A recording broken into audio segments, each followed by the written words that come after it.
الحمد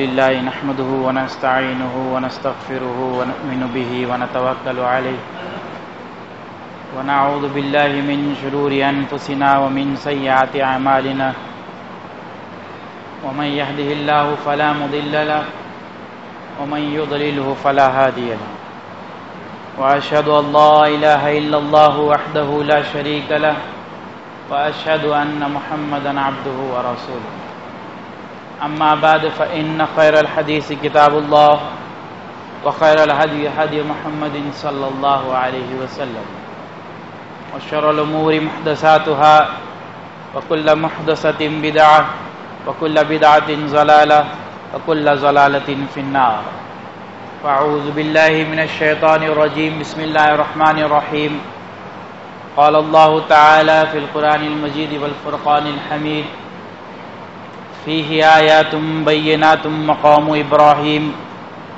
ومن دخله كان آمنا ولله على الناس حج البيت من استطاع إليه سبيلا ومن كفر فإن الله غني عن العالمين صدق اللہ العظیم۔ تمام قسم کی تعریف، حمد و ثنا، کبریائی، بزرگی، بڑائی اللہ رب العالمین کے لیے ہی لائق و زیبا ہے، جس نے ہمیں اور آپ کو پیدا فرمایا اور خاص طور پر نبی اکرم صلی اللہ علیہ وسلم کی امت میں پیدا فرمایا۔ درود و سلام لاکھوں درود و سلام محمد مصطفیٰ صلی اللہ علیہ وسلم پر۔ خطبہ مسنونہ کے بعد جو آیت کریمہ تلاوت کی گئی ہے، اللہ رب العالمین نے ارشاد فرمایا اور اس جگہ پر اللہ کی کھلی نشانیاں موجود ہے اور مقام ابراہیم ہے انہی نشانیوں میں سے ایک، جو کوئی اس کے احاطے میں داخل ہوتا ہے اسے امن دی جاتی ہے، اور وہ لوگ جو استطاعت رکھتے ہیں ان پر حج کو فرض قرار دیا جاتا ہے۔ جو کوئی اس بات کا، اس فریضے کا انکار کرے گا تو جان لیں کہ اللہ رب العالمین ساری دنیا سے بے نیاز ہے۔ اللہ رب العالمین کے فضل و کرم سے آج ہم ایک بار پھر یہاں جمعۃ المبارک کے دن جمع ہوئے ہیں تاکہ ایک بار پھر اپنے ایمان کو تازہ کر سکے، نبی اکرم صلی اللہ علیہ وسلم کی سنت و سیرت کو جان کر اس پر عمل کرنے کی کوشش کر سکیں۔ رب العالمین کے فضل و کرم سے گزشتہ 4 جمعوں میں ہم نے قرآن، حدیث، سیرت و تاریخ کی روشنی میں حضرت ابراہیم علیہ السلام کی زندگی کے حالات بڑی تفصیل سے جانے، اور گزشتہ جمعہ ایک بہت بڑی آزمائش حضرت ابراہیم علیہ السلام کی قربانی والی آزمائش، اس کے متعلق ہم نے جانا، اور ٹھیک چند دن قبل ہم نے اللہ رب العالمین کے نام پر قربانیاں پیش کی، جانوروں کی قربانیاں۔ اللہ رب العالمین سے دعا کرتے ہیں کہ اللہ رب العالمین ہماری قربانیوں کو قبول فرمائے، اس کا بدلہ ہمیں ضرور دے، جیسے نبی اکرم صلی اللہ علیہ وسلم سے پوچھا گیا ما لنا فیہا یا رسول اللہ، اے اللہ کے رسول جانوروں کو ذبح کرنے کے بدلے ہمیں کیا ملے گا؟ آپ صلی اللہ علیہ وسلم کا ارشاد ہوا لکل شعر حسنہ، ہر بال کے بدلے نیکی۔ ہم اور آپ جانتے ہیں جانور کے جسم، اس کی کھال پر 1 انچ کے اندر ہزاروں بال ہوتے ہیں، تو پورے جسم پہ کتنے ہوں گے؟ اللہ رب العالمین سے دعا کریں کہ ایسا ہی بدلہ کل قیامت کے دن ہمیں ملے۔ ہم نے قرآن و حدیث، سیرت و تاریخ کی روشنی میں بڑی تفصیل کے ساتھ حضرت ابراہیم علیہ السلام کا ذکر سنا، اور اسی سلسلے کو ہم جاری رکھتے ہیں تاکہ ہمارے سامنے بہت ساری ایسی باتیں جو چھپی ہوئی ہے، جو ہم نے نہیں جانی، جو ہمیں نہیں بتائی گئی، اور کچھ غلط طریقے سے بتائی گئی، ان کا اصلاح کرنے کی ہم کوشش کریں گے انشاءاللہ۔ ہم نے 2 جمعہ قبل کعبۃ اللہ کی تاریخ جانی تھی کہ اللہ رب العالمین نے حضرت ابراہیم علیہ السلام کو حکم دیا کہ کعبۃ اللہ تعمیر کیا جائے اور لوگوں کے اندر اس بات کا اعلان کر دیا جائے کہ سارے لوگ حج کی طرف آئیں۔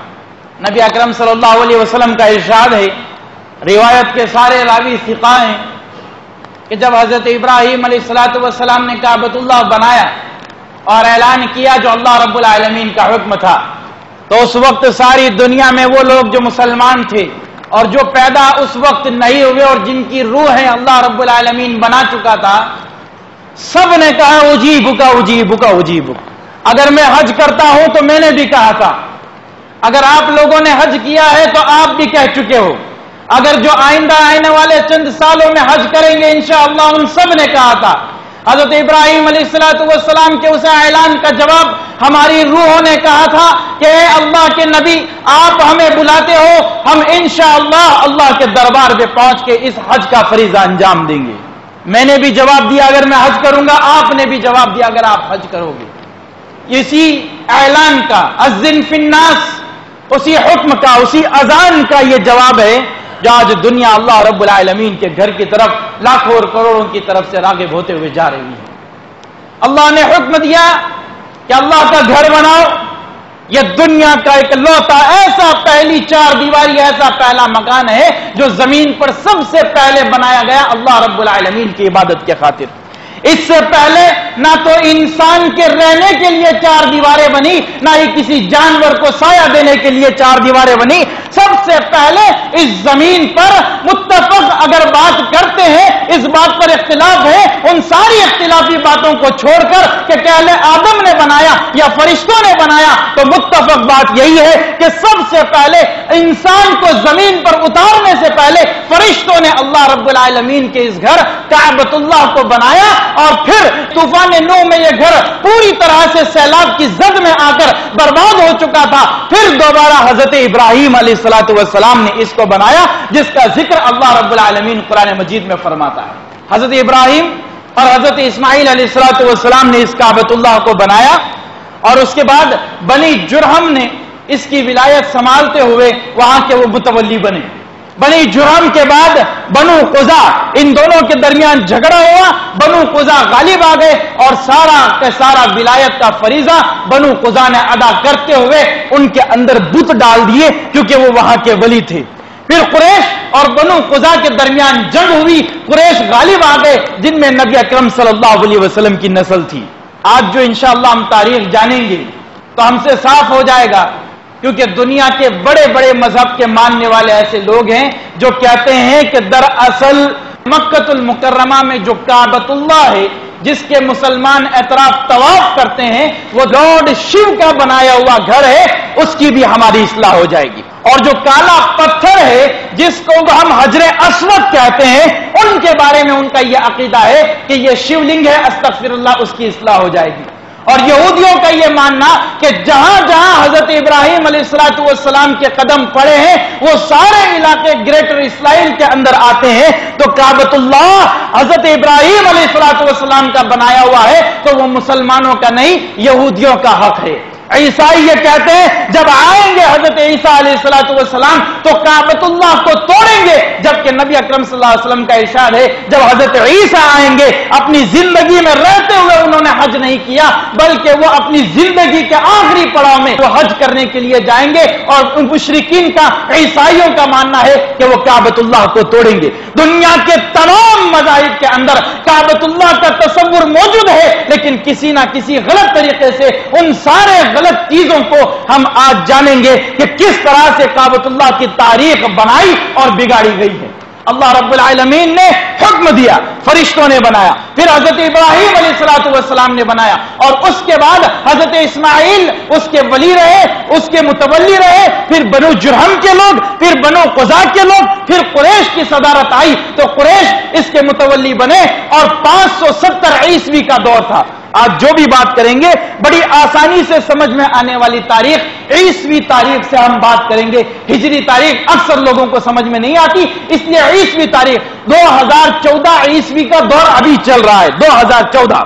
اسی طرح 570 عیسوی کا دور تھا جب کفار قریش پوری طرح سے غالب آ چکے تھے، اور اس وقت مکۃ المکرمہ ایک بزنس کیپٹل بن چکا تھا۔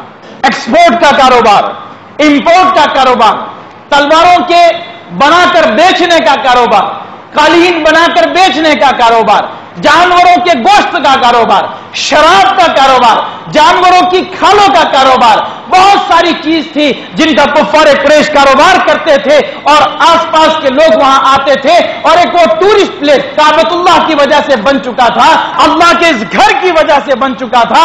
اسی سے حسد پیدا ہوا حبشہ کے ایک بادشاہ کے اندر۔ اس کالے بادشاہ نے، حبشہ کے بادشاہ نے جو کہ عیسائی تھا، اس نے ایک بہت بڑا چرچ بنایا، حبشہ کے اندر کلیسا بنایا، چرچ بنایا، تاکہ کعبۃ اللہ کی شان گھٹے اور لوگ کعبۃ اللہ کو چھوڑے۔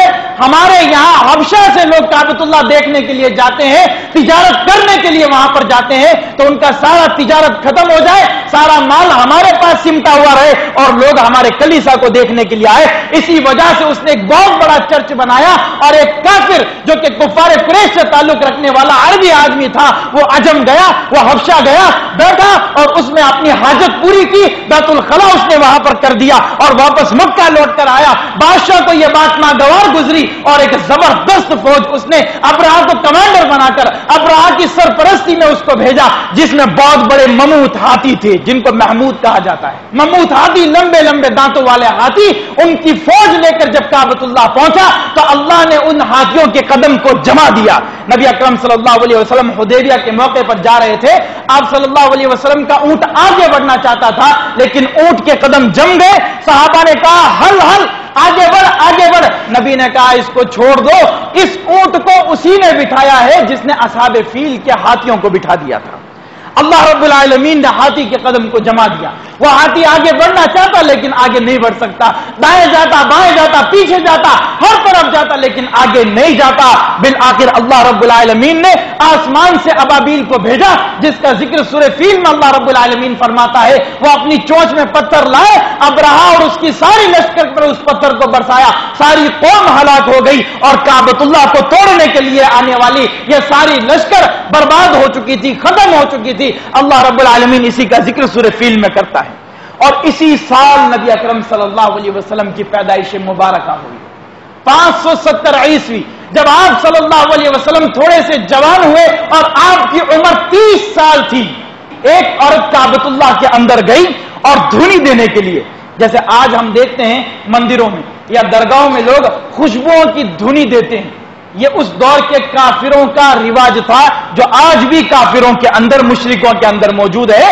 وہ دھونی دینے کے لیے، خوشبو پھیلانے کے لیے لکڑیاں اس نے جمع کی، اس کے اوپر عود اس نے رکھے اور لکڑیاں جیسے ہی اس نے جلائی اس کے کپڑے جلے، کپڑے کے ساتھ ساتھ قالین جلی اور پھر پوری طرح سے کعبۃ اللہ جل کر خاک ہو گیا، اس کی دیواریں کمزور ہو گئی۔ تو سارے کفار قریش نے اس کعبۃ اللہ کو توڑا اور پھر اثر نو اس کو نیا بنایا۔ یہ 600 عیسوی کی بات تھی جب آپ صلی اللہ علیہ وسلم 35 سال کے تھے، مطلب 605 کے اندر، 605 عیسوی کے اندر ایک زبردست سیلاب کعبۃ اللہ کو گھیرا، اس کی 2 دیواریں ٹوٹی اور پوری طرح سے کعبۃ اللہ زمین پر ڈھیر ہو گیا۔ سارے کفار قریش نے دوبارہ اس کعبۃ اللہ کو بنایا۔ تاریخ ہمارے سامنے ہونی چاہیے، کعبۃ اللہ کی تاریخ ہم سمجھ لیں۔ کعبۃ اللہ کے پاس رہنے والی قوم کو، مسلمانوں کو، نبی اکرم صلی اللہ علیہ وسلم کی امت محمدیہ کو امت وسط کہا گیا۔ امت وسط اس لیے کیونکہ یہ دنیا کے بیچ میں بیٹھی ہے، وسط میں بیٹھی ہے۔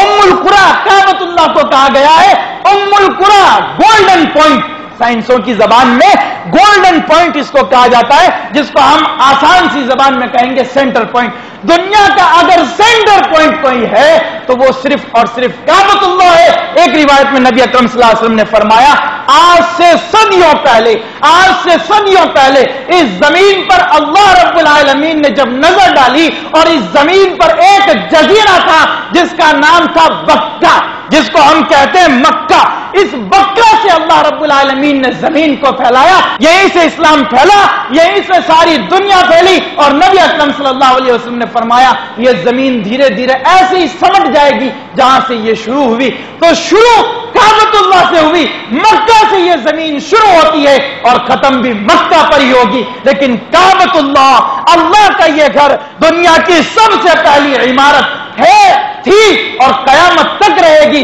ساری دنیا ختم ہو جائے گی، انسان ختم ہو جائے گا، لیکن کعبۃ اللہ انشاءاللہ یہ کبھی ختم نہیں ہوگا۔ اللہ کا یہ گھر ہے، بالکل ٹھیک اسی کے اوپر 7 آسمان عبور کر کے اگر کوئی چلا جائے تو وہاں پر ہے بیت معمور، جہاں حضرت ابراہیم علیہ السلام ٹیک لگا کر بیٹھے ہوئے ہیں، اور یہ اللہ رب العالمین کا آسمان پر وہ گھر ہے جہاں پر فرشتہ اگر زندگی میں ایک بار طواف کر لے تو دوبارہ اس کے طواف کی باری تک نہیں آتی۔ اللہ رب العالمین کی فوج بہت بڑی ہے، اس کی فوج کو اس کے علاوہ کوئی نہیں جانتا۔ یہ فرشتوں کی فوج ہے اتنی بڑی اور کثیر تعداد میں کہ وہ بیت معمور کا چکر لگاتی ہے. ایک بار اگر چکر لگا لے تو قیامت تک دوبارہ اس کی باری نہیں آتی. نبی اکرم صلی اللہ علیہ وسلم کے دور کے بعد تقریباً 8 یا 9 مرتبہ کعبۃ اللہ ٹوٹا، جس میں سے زیادہ تر مسلمانوں کے ہاتھ منجنیقوں کے ذریعے سے، توپ کے گولوں کے ذریعے سے، آگ کے گولوں کے ذریعے سے اس کعبۃ اللہ پر حملے ہوئے ہیں، جو کہ بہت ہی شرمناک بات تھی مسلمانوں کے اندر آپس کے اختلافات کی وجہ سے. آگ کے گولے مسلمانوں نے برسائے ہیں ایسی جگہ پر جس کی کافر عبادت کرتا تھا، جس کی کافر عزت کرتا تھا. دنیا کے سارے مذہب کے ماننے والے اس جگہ کو مبارک سمجھتے ہیں، لیکن ایسا بھی دور آیا تھا سن 682 میں جب مسلمانوں نے اس پر کعبۃ اللہ پر آگ کے گولے برسائے. 693 میں اس مسلمانوں نے اس پر زبردست گولے برسائے، توپ کے گولے برسائے اور اس کی دیواریں توڑی. مسلمان آپس کے اختلاف کی وجہ سے ہمیشہ سے برباد رہا. اس نے یہ بھی نہیں سوچا کہ جس چیز پر وہ حملہ کر رہا ہے وہ کعبۃ اللہ کا گھر ہے، جس پر حملہ کرنے کے لیے جب فوج آئی تھی 570 عیسوی میں، تو اللہ نے اس فوج کو ابابیل کے ذریعے سے ہلاک کیا. 605 میں سیلاب نے اس کو توڑ دیا. اس وقت نبی اکرم صلی اللہ علیہ وسلم 35 سال کے ایک جوان لڑکے تھے، 35 سال کے. ابھی ان کو نبوت نہیں ملی تھی. ان کے اخلاق دیکھے، ان کی امیج دیکھے، سارے مکہ کے لوگ ان کو کس نام سے 35 سال کی عمر میں پکارتے تھے وہ دیکھے. اور ہم اپنے آپ کو ان کے ساتھ میں توازن میں رکھ کے کمپیئر کریں. ہماری عمر 35 سال ہے، ہم نے کس طرح سے عمر گزاری، ہماری جوانی کہاں جا رہی ہے، کون سے گٹکے میں جا رہی ہے، کون سے بیڑی میں جا رہی ہے، کون سی سگریٹ اور کس طرح کے نشے کے ہم عادی ہو چکے ہیں. اور وہ نبی تھا جس کو ابھی نبوت بھی نہیں ملی. 35 سال کا وہ جوان لڑکا تھا جب کعبۃ اللہ سیلاب سے ٹوٹ چکا تھا. اس وقت سارے لوگ، اس میں نبی اکرم صلی اللہ علیہ وسلم بھی اپنے کندھے پہ پتھر رکھ کر اس کعبۃ اللہ کو دوبارہ بنا رہے تھے. اور جب باری آئی حجر اسود کالا پتھر رکھنے کی تو سارے سرداروں کے اندر پھوٹ پڑ گئی، کیونکہ بات معمولی نہیں تھی. کعبۃ اللہ کا وہ پتھر جو حجر اسود ہے اس کو رکھنے کا معاملہ تھا. اور یہ حجر اسود جس کے بارے میں نبی اکرم صلی اللہ علیہ وسلم سے پوچھا گیا تو آپ نے کہا یہ جنت کا وہ پتھر ہے جو لوگوں کے گناہوں کی وجہ سے کالا ہو گیا. اور تحقیق یہ کہتی ہے کہ اس کا اوپری حصہ کالا ہے، اگر اندر سے اسے دیکھا جائے تو آج بھی یہ سفید ہے. اللہ بہتر جانے کیا ہے. ایک روایت کے اندر حدیث کو البانی نے صحیح قرار دیا ہے. اس کے مطابق اگر ہم مانتے ہیں اللہ کے نبی نے فرمایا یہ حجر اسود اس زمین پر جو آیا یہ جنت کا پتھر ہے. اگر اللہ نے اس جنت کے یاقوت کو، اس جنت کے مہنگے پتھر کو اسی حالت میں زمین پہ بھیج دیا ہوتا جس حالت میں وہ جنت میں تھا تو مشرق سے لے کے مغرب تک ساری دنیا روشن ہو جاتی. یہ جنت کا کالا پتھر معمولی پتھر نہیں ہے جس کو تم استغفر اللہ شیولنگ کہتے ہو. آج یہ واٹس ایپ کا دور ہے جس میں ایسے میسجز، ایسی باتیں، ایسے ویڈیو کلپس عام طور پر فارورڈ کی جاتی ہے جس میں دھرم گرو یہ کہتے ہوئے نظر آ رہے ہیں کہ مسلمان کعبۃ اللہ کا جو طواف کر رہا ہے دراصل وہ ان کی جگہ تھی، لارڈ شیو کا بنایا ہوا گھر تھا استغفر اللہ، اور جو کالا پتھر ہے وہ شیولنگ ہے استغفر اللہ. یہودیوں کا یہ ماننا کہ کعبۃ اللہ ان کا حق ہے استغفر اللہ. ہم تاریخ جانے تو ہمیں پتا چلے گا کبھی بھٹک کر بھی وہاں ہندوستان کا کوئی انسان گیا ہے، کوئی خدا وہاں گیا ہے، یا کوئی کسی طرح کی ایسا حادثہ ہوا جس سے ہمیں پہچانا جا سکے، ہم معلوم کر سکے کہ واقعی یہ لوگ جو کہہ رہے ہیں وہ سچ ہے. استغفر اللہ. جانے اس کی حقیقت کیا ہے، اس کی تاریخ کیا ہے. اللہ رب العالمین نے اس مبارک گھر کو بہت مبارک بنایا، اسی لیے فرمایا فی آیات بینات مقام ابراہیم. بہت بڑی بڑی کھلی نشانیاں ہیں. کعبۃ اللہ اس زمین کا پہلا گھر، کھلی نشانی. آب زمزم کھلی نشانی. مقام ابراہیم کھلی نشانی. جنت کا پتھر کھلی نشانی. اور وہاں آنے والے تمام حجاج اکرام اللہ کی طرف دعوت دی جو انہوں حضرت ابراہیم نے، اس کی طرف جانے والے یہ کھلی نشانیاں لے کر موجود ہیں. ان ساری کھلی نشانیوں کے مجموعے کو اللہ نے فرمایا آیات بینات. 605 کے اندر سیلاب نے توڑا سارے لوگ اختلاف کرنے لگے کہ پوری طرح سے کعبہ تو ہم نے بنا دیا لیکن پتھر کون رکھے گا؟ کعبۃ اللہ کا کالا پتھر، حجر اسود، جنت سے آیا ہوا پتھر، بہت بڑی بات تھی. جس کے ہاتھ سے پتھر رکھ دے وہ آدمی مبارک آدمی ہونا چاہیے، کیونکہ وہ کعبۃ اللہ کا احترام کرتے تھے. اسی لیے جب کعبۃ اللہ سیلاب کی وجہ سے ٹوٹ گیا تو انہوں نے سرداروں نے اعلان کیا کعبۃ اللہ بنانے کے لیے جو کوئی بھی پیسہ ڈونیٹ کرے گا تو جان لے کے اپنے حلال مال سے دے، شراب سے کمایا ہوا نہیں ہونا چاہیے، کسی کے ڈاکے مار کر ہڑپا ہوا ہو ایسا مال نہیں ہو، صاف ستھرا مال ہو. اسی لیے انہوں نے صاف ستھرے مال سے، کفار قریش نے صاف ستھرے مال سے کعبۃ اللہ کو بنایا، لیکن صاف ستھرا مال ان کے پاس زیادہ نہیں تھا، اس لیے انہوں نے حتیم کو چھوڑ دیا. حتیم کعبۃ اللہ کی چار دیواری. جو لوگ جا کے آ چکے ہیں اللہ رب العالمین مبارک کرے، ان کے حج کو قبول فرمائے. آئیں گے لوگ انشاءاللہ ان کے لیے بھی دعا کرے. جو لوگ حاجی ہیں اور جو لوگ نہیں ہیں اللہ ان کو توفیق دے، ان کو استطاعت دے، وہ حج کریں. جب ہم جائیں گے تو دیکھیں گے کہ کعبۃ اللہ کی چار دیواری ہے لیکن ایک ہاف سرکل وہاں پر دیوار کا موجود ہے. ایک چھوٹی سی دیوار تقریباً 2-4 فٹ کی اونچی ہوگی وہ، اور وہ چھوٹی سی دیوار آدھا سرکل، آدھا گولا بنا ہوا ہے دیوار کا، اس کو کہا جاتا ہے حتیم. وہ کعبۃ اللہ کے اندر ہی ہے، وہ کعبۃ اللہ کا حصہ ہے. لیکن کافروں کے پاس، ان کافروں کفار قریش کے پاس حلال پیسہ اتنا نہیں تھا کہ وہ اس پوری طرح سے دیواروں کو بناتے. ان کے پاس چار دیواری بنانے جتنا پیسہ تھا انہوں نے بنایا، باقی اس حتیم کو بنا کر چھوڑ دیا تاکہ لوگوں کے لیے ایک آئیڈینٹیفیکیشن رہ جائے کہ یہ بھی کعبۃ اللہ کے اندر کا ہی حصہ ہے، یہ بھی کعبۃ اللہ کے اندر ہی آتا ہے. تو وہ لوگ اتنا احترام کرتے تھے، انہوں نے اپنے حلال پیسے سے اس کعبۃ اللہ کو بنایا. اس لیے وہ چاہتے تھے سارا کام اچھا ہوا ہے، اب کعبۃ اللہ کا حجر اسود بھی رکھے تو کوئی اچھا آدمی ہی رکھے. سارے لوگ لڑنے لگے. ایک سردار نے کہا میں رکھوں گا، دوسرے نے کہا میں رکھوں گا، تیسرے نے کہا میں رکھوں گا، میرا قبیلہ بڑا ہے، میرا قبیلہ اس کے پاس اس کعبۃ اللہ کے سارے کام کاج کا ذمہ ہے، ہم رکھیں گے. لیکن اس اختلاف کے بیچ فیصلہ یہ آیا کہ فلاں دروازے سے کل صبح سب سے پہلے جو انسان نظر آئے گا اسی کے ہاتھوں اس کالے پتھر کو رکھا جائے گا. اور انتظار کرتے جب سب سے پہلے جو چہرہ نظر آیا وہ 35 سال کا جوان جو آئندہ 5 سال بعد جس کو نبوت ملنے والی ہے، محمد مصطفیٰ صلی اللہ علیہ وسلم کا نور بھرا مبارک چہرہ تھا. سارے لوگوں نے کہا ارے یہ تو امین آ گیا، امین آ گیا.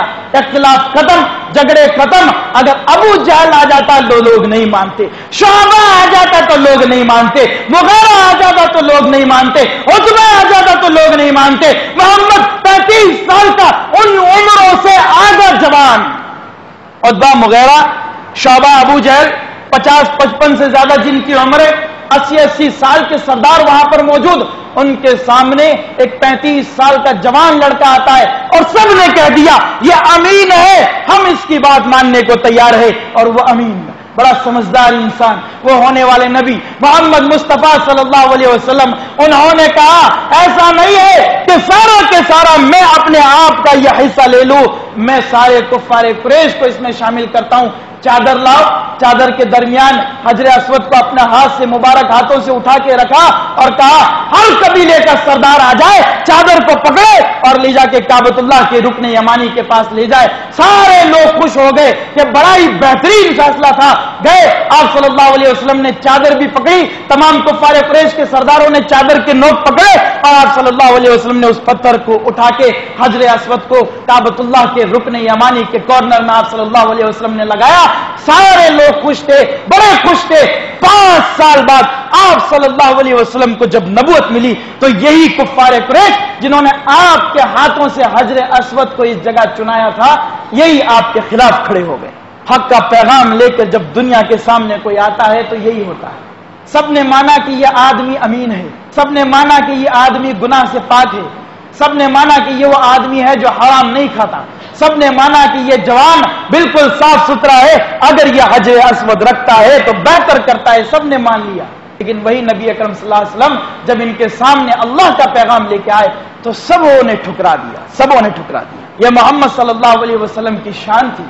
آپ صلی اللہ علیہ وسلم کو امین مانا، آپ نے کعبۃ اللہ کا پتھر اٹھا کر رکھا. 610 میں آپ صلی اللہ علیہ وسلم کو نبوت ملی اور ٹھیک اس کے چند سال بعد آپ صلی اللہ علیہ وسلم تقریباً 628 میں آپ صلی اللہ علیہ وسلم نے خواب دیکھا کہ آپ کعبۃ اللہ کا طواف کر رہے ہیں، آپ عمرہ کر رہے ہیں، تو آپ اسی خواب کو پورا کرنے کے لیے 1400 کی ایک فوج لے کر کعبۃ اللہ کی طرف نکل پڑتے ہیں۔ اب وہاں جب آپ آگے بڑھتے ہیں تو کفار قریش سمجھتے ہیں کہ جنگ کے لیے آ رہے ہیں، وہ فوج لے کر بڑھتے ہیں، پھر اسی طرح کا ایک اختلاف پیدا ہوتا ہے، کفار قریش کی طرف سے لوگ آتے ہیں، آپ ان کو جواب دیتے ہیں، دونوں کے درمیان کفار قریش اور مسلمانوں کے درمیان ایک 10 سال کی صلح ہوتی ہے جس کو کہا جاتا ہے صلح الحدیبیہ۔ پھر آپ صلی اللہ علیہ وسلم 8 ہجری میں حج فرض ہوتا ہے، 631 میں آپ صلی اللہ علیہ وسلم حضرت ابو بکر کو بھیجتے ہیں، 632 میں آپ صلی اللہ علیہ وسلم خود حج کرنے جاتے ہیں، اور پھر واپس آپ کا وہ زندگی کا آخری حج تھا جس کو حجۃ الوداع کہتے ہیں، واپس لوٹتے ہیں۔ چند سالوں بعد آپ صلی اللہ علیہ وسلم کا انتقال ہو جاتا ہے، اس کے بعد حضرت ابو بکر آتے ہیں اور پھر کعبۃ اللہ کی توسیع ہوتی ہے، مسجد حرم کی، پھر حضرت عمر، پھر حضرت عثمان کے دور میں آس پاس کی زمینیں خرید کر اس کو اور کشادہ کیا جاتا ہے، پھر مسلمانوں کے آپس کے اندر حضرت عثمان کے انتقال کے بعد، قتل کے بعد، شہادت کے بعد مسلمانوں میں پھوٹ پڑتی ہے، آپس میں لڑتے ہیں، جھگڑتے ہیں، اور اسی لڑائی جھگڑے میں کعبۃ اللہ کے اندر بھی زبردست حملے ہوتے ہیں، دیواریں آگ کے توپ، آگ کے گولوں سے برباد کی جاتی ہے، مسلمانوں کے اندر سے خوف مٹ جاتا ہے، اور اسی کے بعد سے لگاتار آج تک مسلمان ذلیل ہے۔ یہ ساری تاریخ انشاءاللہ کعبۃ اللہ سے تعلق رکھنے والی ہم جانیں گے۔ بہت سارے معجزے جو کعبۃ اللہ کے اندر موجود ہیں ان کے بارے میں بھی آج جو انکشافات ہو رہے ہیں، آج جو چیزیں ظاہر ہو رہی ہے، انشاءاللہ ان کو بھی جانیں گے۔ آخر میں اللہ رب العالمین سے دعا ہے اللہ رب العالمین ہم کو کہنے سننے سے عمل کرنے کی توفیق عطا فرمائے۔ وآخر دعوانا الحمدللہ رب العالمین۔